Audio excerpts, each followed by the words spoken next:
And now the government shutdown, it is now the second longest government shutdown in U.S. history. Both sides digging in harder, and caught in the middle are the federal workers.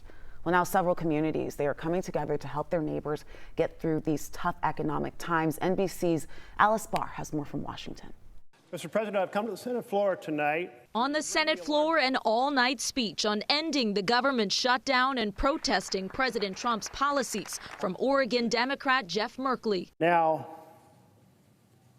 it is our United States Constitution and our freedoms that are under attack by the President of the United States. That as top congressional Democrats are demanding a meeting with the president to negotiate an end to the shutdown that addresses a looming spike in health care premiums for millions of Americans. The president should meet with us. It's not me, him, or anything political. It's that the people are in crisis. I will only meet if they let the country open. They have to let the country open. President Trump met Tuesday with Senate Republicans united in their stance that only Democrats can end the shutdown by signing on to a short-term funding bill that's now failed 11 times. We are going to keep voting to open up the government, and eventually the Democrats, hopefully sooner or later, are going to come around. Lawmakers acknowledging even informal bipartisan talks have stopped. Because there can't be another conversation that continues until we open the government. Amid the stalemate, real pain for American families. With federal workers missing paychecks, demand is surging at food banks across the country.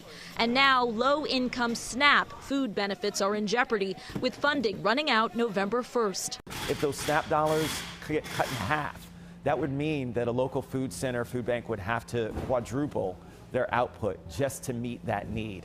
A growing crisis with no end in sight. In Washington, Alice Barr, NBC News.